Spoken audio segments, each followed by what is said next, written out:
Hi, and welcome to my YouTube channel, Dating Over 50. This is D Love, and I'm back with G with some more questions about what it's like to date over 50. So, G, men over 50, you're saying they have different options, and not all of them are looking for committed relationships. Now, there are some you would agree that are still looking for that, right? Yes, those are the ones that you're going to get because that's what they want. They're at the time of their life, they done played along and they're ready to settle down. Which, is good if that's what you want.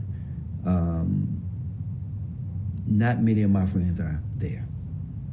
Most of mine are coming out of relationships, coming out of 10, 15-year relationships or marriages. And they feel so free, I can't even catch up with them. Every different week they're in a different state and enjoying themselves. My friend just told me the other day that he went to a retirement party and he said all these broads at 55, 60 years old trying to come in. He said, I don't want none of that stuff and they telling me what to do. That's exactly what he said. I'm not jumping through no more hoops for nobody. And I mean, he had options on the board. They retired, lawyers, doctors, and what women feel what we want. What we really want to, if y'all really want to know, is to relax. Somebody we could kick it with, have fun with, and understand us, which means we're not your child. We don't want to be up under you all day. If I'm laying up with you, and I know I'm going to get up at 5:15 in the morning, and when I jump up and get up, and you say, where you going, baby, and you pull me back down, I have an attitude. Really? Because I want to go do what I do, whatever it is. Sometimes I just get up and go walk the dog. Whatever it is I'm used to doing, that's what I'm used to doing. And you all feel like he don't want to cuddle, and he don't want all this adjectives. Girl, go on somewhere, bye. Especially when I've been doing it all by myself all this time.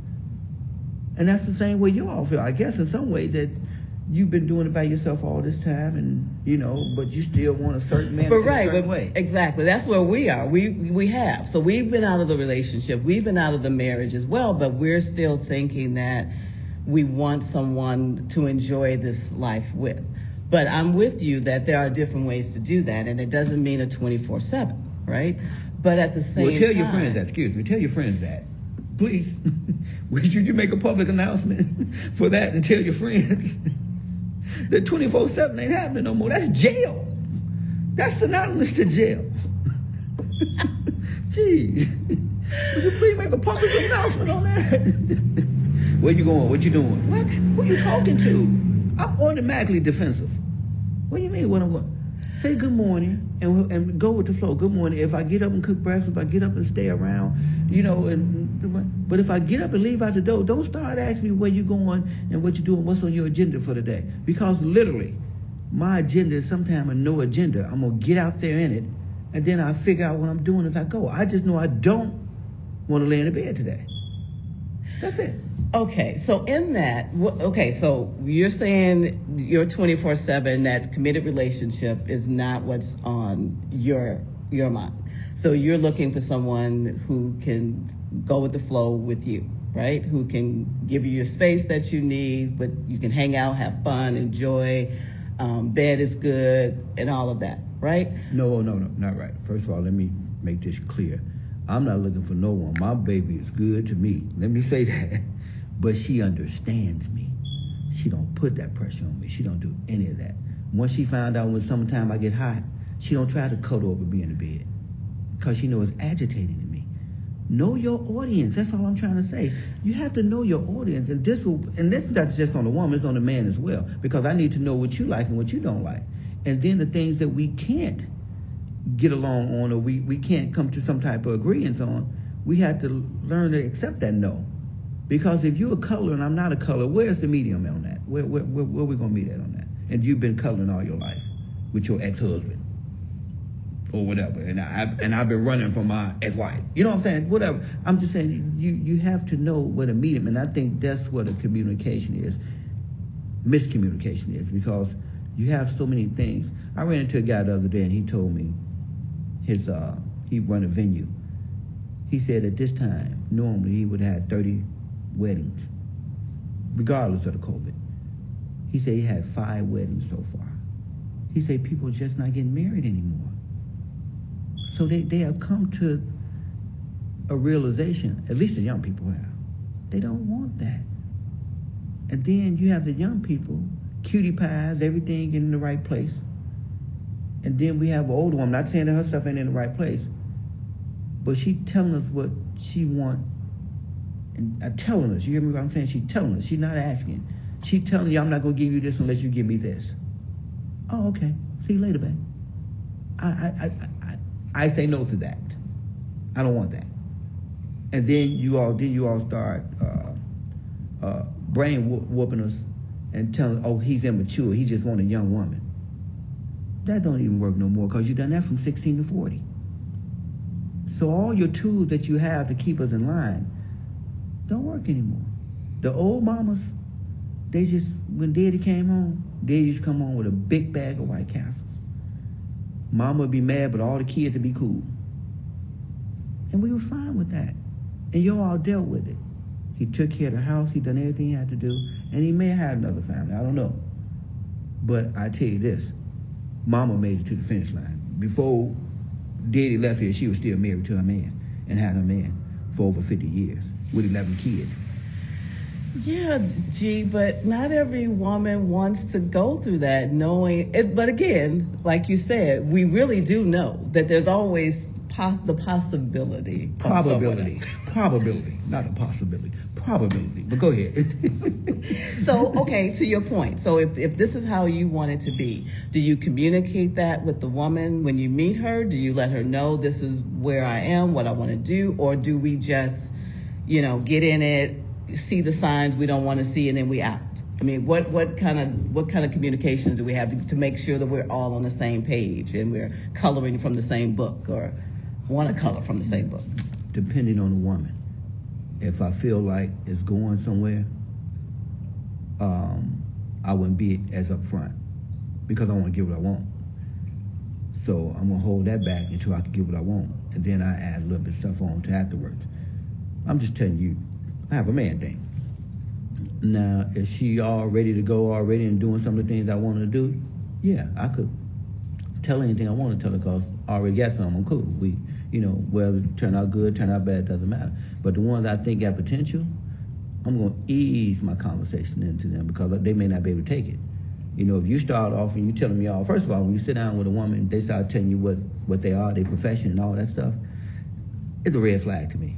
I don't need to know all your accomplishments because you're sitting here with me and you didn't, and I hate to say it like this, you didn't make it where you wanted to be because you're sitting here with me right now. And I don't want to say you're a failure, but you haven't got what you want. Because I'm sitting with you? I don't understand. Why? Because you're not the president of... No, because women put out there that they got to have this great man, and they think they this great person because they have their profession in order. And they have a lot of things in order, to be honest with you. But that still don't mean that you're here and I'm there. We still on the same page because you're here in front of me. So whatever it is, you short on something. Even if it's just a man. Oh, okay.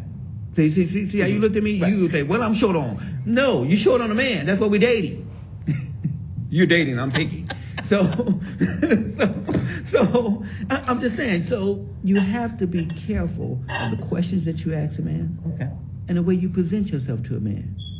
Be you. Don't send your representative right off the top. Don't do that. I mean, you got to mix and match, but still know when, because you don't know your audience, who you up against. You don't know your competition. Okay. And now it's so plentiful for the man right now. We got the young girls, we got the middle-aged girls, we got the older women who want it. That's all we have to do is be halfway right. Yeah. Because the younger crowd, the young boys don't open up no doors.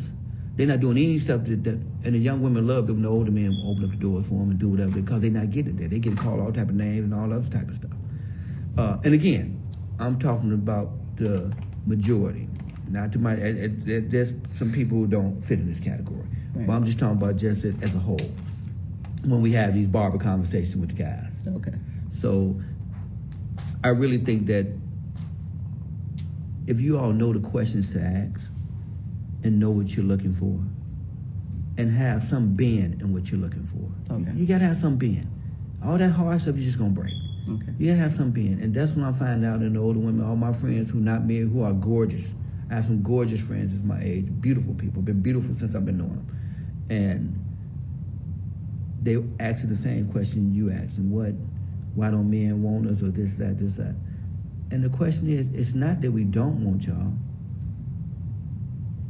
We want what we want, and we can have you all, and we can have something else.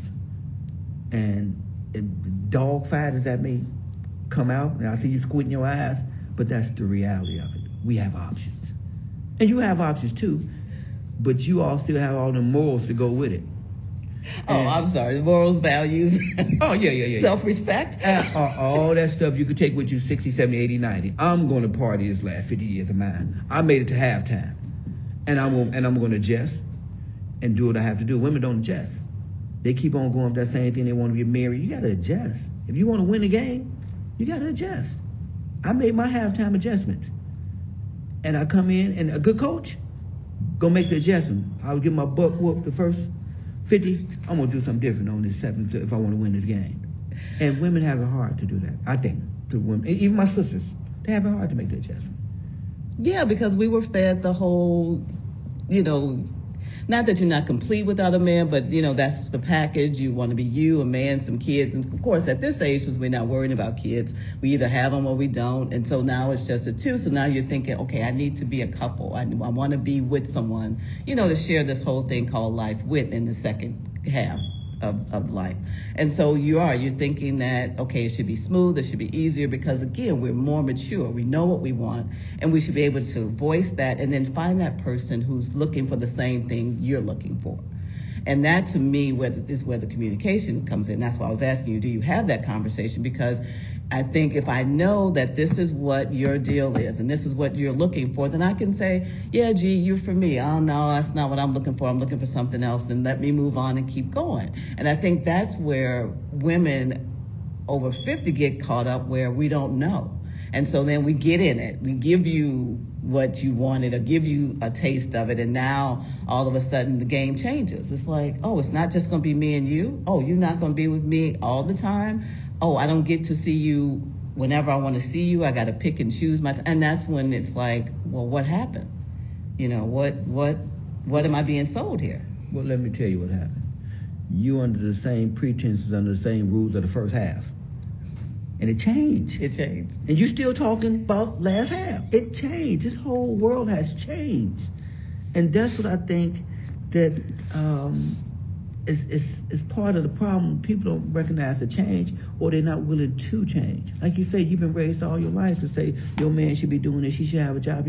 I have women say to me, he ain't got no job, and he a totally good man. I know he a totally good man because I've known him, but he don't have a job, or he's not at this status where you want him to be. So you casted him out. But he was the man you should have took, the garbage man. But you wanted to account. So it's like I say, some things that you have to change yourself and what you want in a man. How about he just a man who loved the hell out of you? How about that? Wow, exactly. So on that note, I want to thank you guys for listening. Please put any comments below, because I'm sure you have some, because, I tell you. Anyway, subscribe to the channel. Hit that notification button, because you do not want to miss the upcoming episodes that I have talking with G. So again, this is D Love wishing you peace and